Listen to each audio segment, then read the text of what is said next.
Howdy folks, today we're going to show you the process, an age-old process of making homemade sauerkraut, and this process goes back in our German heritage family for many generations. Howdy folks, it's sauerkraut making time. You can see I've got some cabbage here, show you a little bit of the process, and we got going here, we usually do 200 pounds of cabbage at a time, so you can see the boxes we got here. Taking off these leaves, like the outside leaves that are, you know, dirty or too green. Don't want to put that in your sauerkraut. So peel off just the outside till you get down to some good clean cabbage. Then we take it over here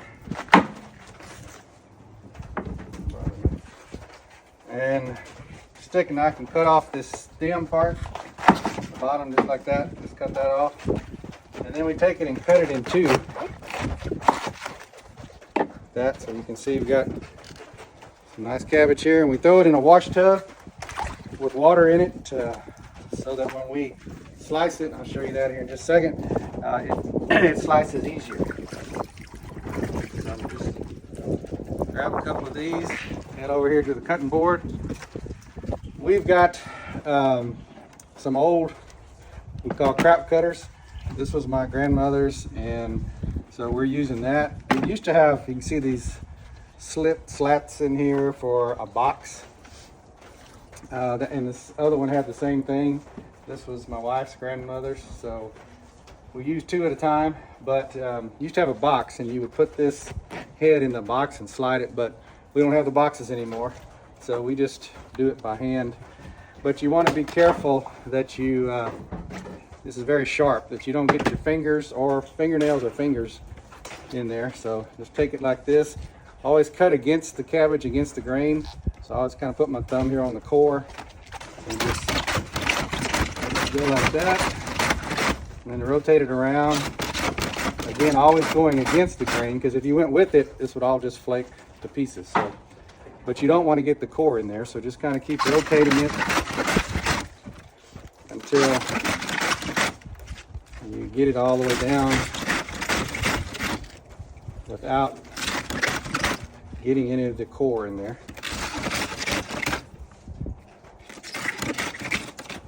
Kind of close, but that's pretty good. So you see we just have pretty much the core left, and throw that aside. That'll be fed to the cows later. So same process, you just keep keep going like that until you get your tub full, which this one's about full, and we'll get it stuffed in the crock. I'll show you that in just a second. All right, we got some of our cabbage shredded here. We're going to put it in this crock. Again, this was my grandparents' San Antonio pottery.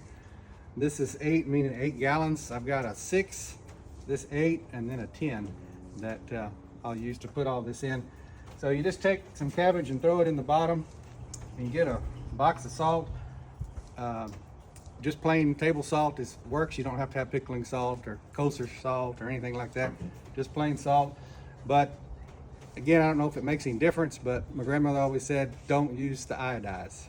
Just get plain salt. So we'll, you know, that's what I've always used. So anyway, you just take it like this and kind of sprinkle some in there, and then take your fist and kind of mash it down.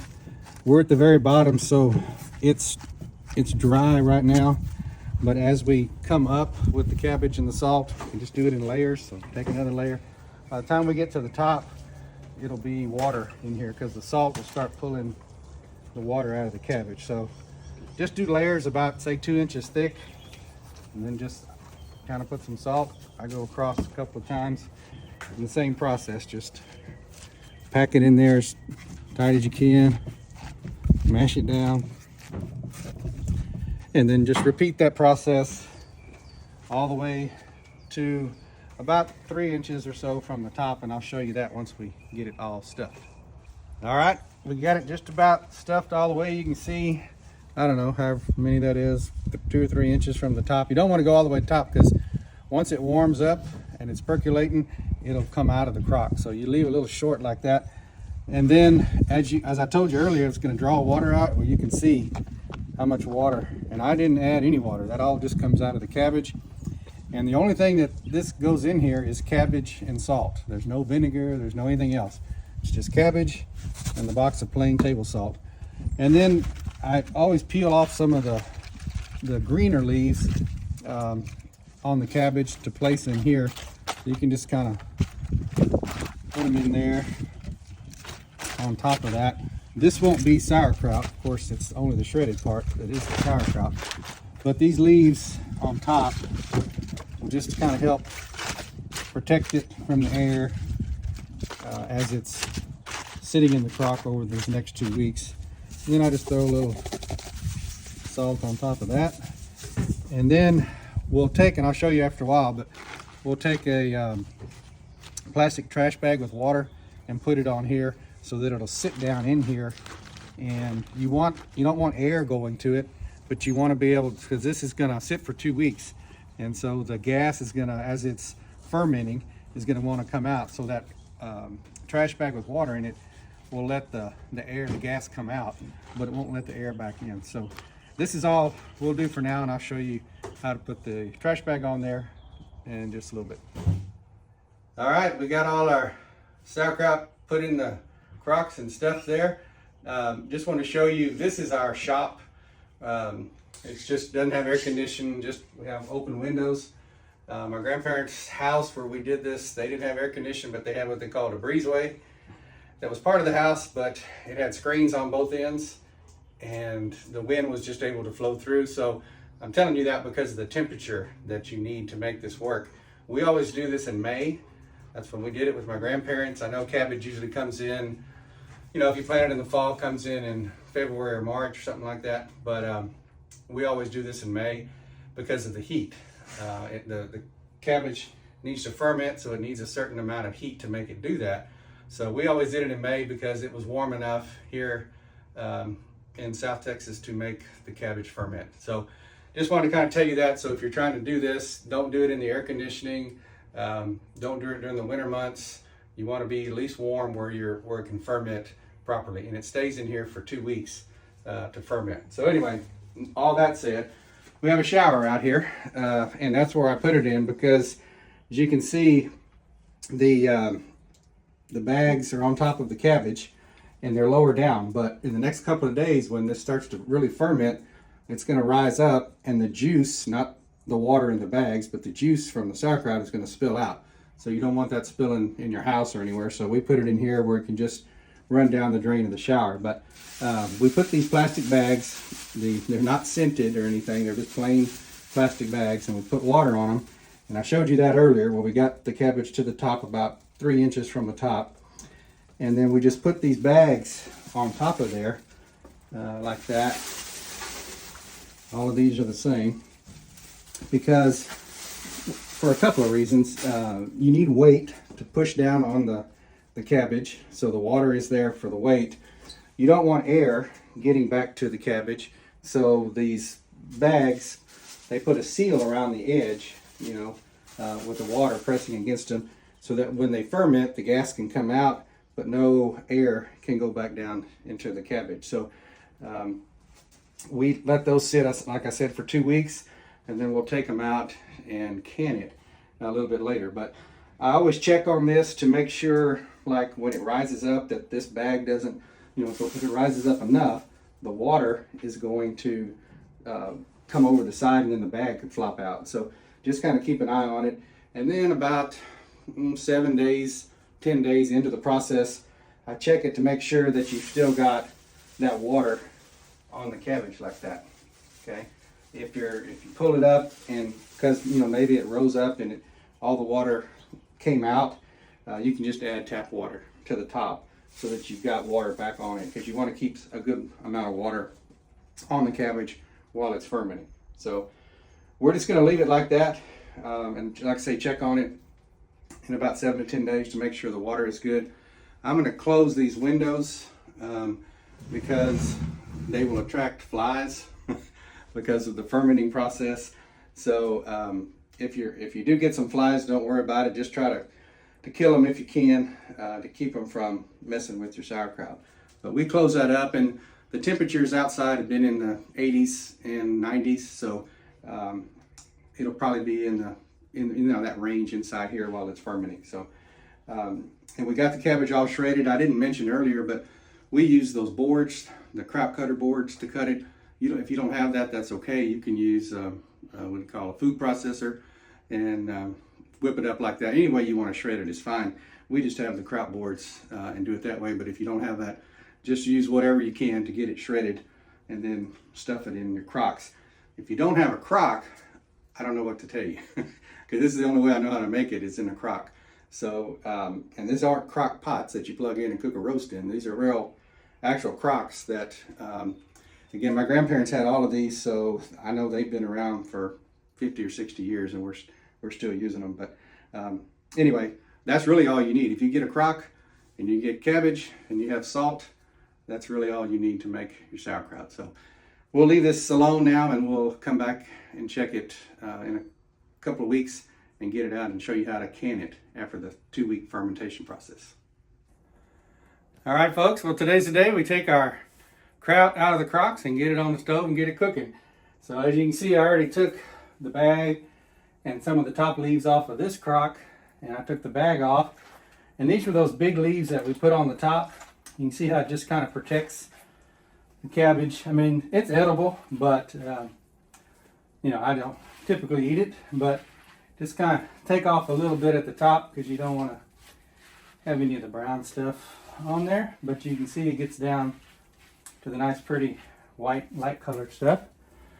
And then we'll do the same thing on this one, but just wanted to show you the process. I'll be taking it out of the crocks, putting it on the stove, and getting it cooked so we can get it in the jars. All right, folks, just showing you getting it out of the crock here, putting it in the pot.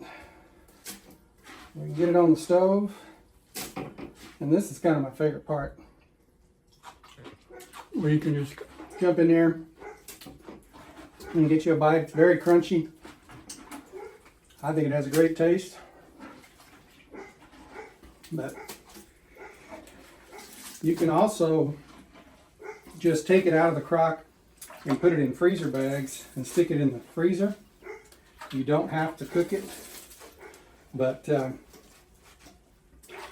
we do because we're putting it in jars. So if you're just going to go the freezer route, just take it out of here and stick it in your Ziploc bags, and you can stick it in the freezer just like this. But we don't do that process. We take it out, put it on the stove. So that's where I'm headed right now. All right, we got our pots on the stove. We cook it on, you know, pretty high. You want to get it to roll and boil. Don't want to fill it to the top, because if you do, when it starts to roll and boil, it'll all boil out of your pot and make a big mess. So you can see how much water we got on it to kind of cook it well. So we're going to let this get started, and I'll show you. You can see the color of it now, kind of a whitish, off yellow, light yellow. When it gets ready to put in the jars, it'll be a little bit darker yellow, but you don't want to cook it too long. You don't want it to get soft and soggy. So just keep watching it as it starts to boil, and when it starts to turn color, that's when it's ready to take out. So I'll show you that in just a second. All right, guys, you can see this, kind of roll it over and stir it as you're going, but this is ready to come out. You can see it's kind of lost that light color. This one's a little bit behind. You can see it's whiter, and so it's got a ways to go, but this pot is kind of all the same color now, so it's ready to take out. So just take it out and stick it in your jars.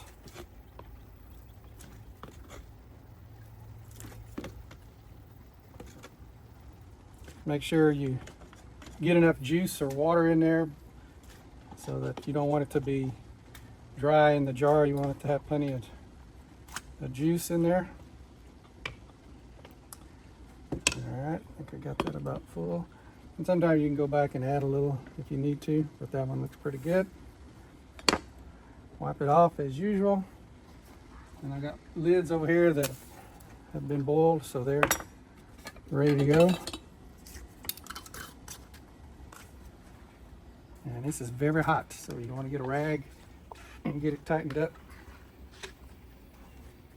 You can see I've already got quite a few going, but just wanted to show that process, show you what this sauerkraut needs to look like when it's ready to take out. So again, here's kind of the color, so you can see that. But I'll just continue on here with this, and we'll get it all put in jars and show you the end result.